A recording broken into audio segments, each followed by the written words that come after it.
खुलुमबाय स्टुडियोआव दङ उदांस्रि मोसाहारि। BTR सरकारा P&RD बिफाननिफ्राय 19 लाख रांनि अपेन स्टेज लुफुंनो अन्थाइ खाम्फा बेखेवदों।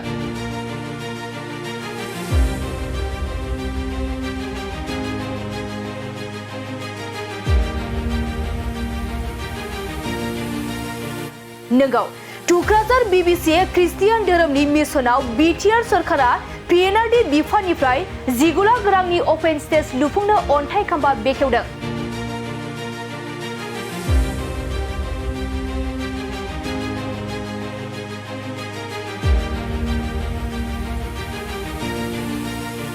चिरां जिल्ला टुक्राझार BBCनि माखासे गोनांथिखौ नोजोर बोनानै BTR सरकारा राव हारिमु धोरोम बासियालासे समान मोनथाय समान जौगानाय थांखिखौ लानानै थांनाय मैया 1,45 लाख रांनि सावराय नब्लां लुफुंनो थाखाय अन्थाइ खाम्फा बेखेवदोंमोनब्लाबो फिन आरोबाव दिनै 19 लाख रांजों अपेन स्टेज लुफुंनो अन्थाइ खाम्फा बेखेवबावदों। टुक्राझाराव बोसोरफ्रोमबो एनुवेल कनफारेन्स जायो, नाथाय बेवहाय मोनसे मोजां स्टेज गैयामोन।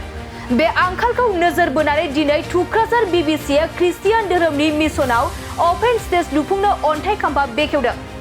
बे हाबाफारियाव बेखेवगिरि महरै MCLA सायखं बसुमतारी, बारग' NDFB डमिनिक इस्लारि बिथांमोना बाहागो लायो।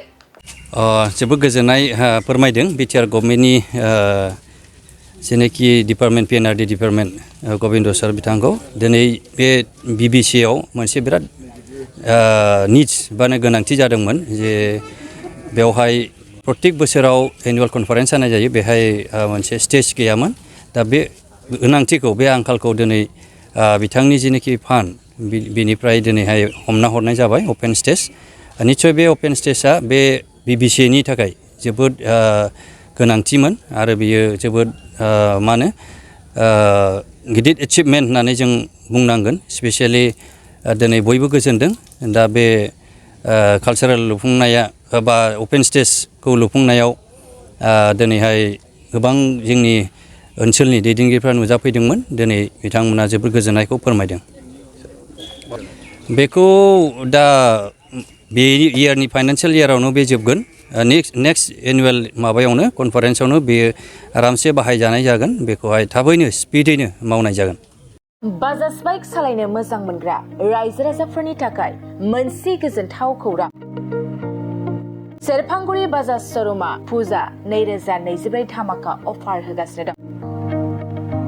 क'क्राझार जिल्ला सेरफांगुरियाव थानाय फुंखा एन्टारप्राइज बाजाज श'रुमा सेप्तेम्बरनिफ्राय 30 अक्ट'बर फुजा 2024 धामाका अफारनि खाबुफोर होगासिनो दं। नोंथांमोना सेरफांगुरियाव थानाय फुंखा एन्टारप्राइज बाजाज श'रुमाव खुंफुंजानाय फुजा धामाका अफाराव फैनानै नोंथांनि लुबैनाय बाजाजनि बाइकखौ लांफैनो हागोन।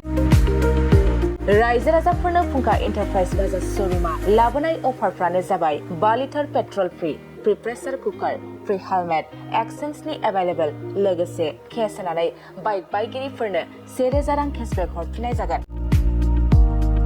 आरो बाइक बायगिरिफोरनो फ्रि लटारि कुपनबो हरनाय जागोन। बे लटारि कुपनाव जाखाङोब्ला washing machine, refrigerator, Android TV, smart watch आरो एन्ड्रइड फन बेफोर मोनबा प्राइजफोरखौ मोननो हागोन। नोंथाङा आबुङै मिथिबावनो थाखाय 6003817191 9101598021 आरो 9101547892 जानबुं नम्बराव खौरां लाहरनो हागोन।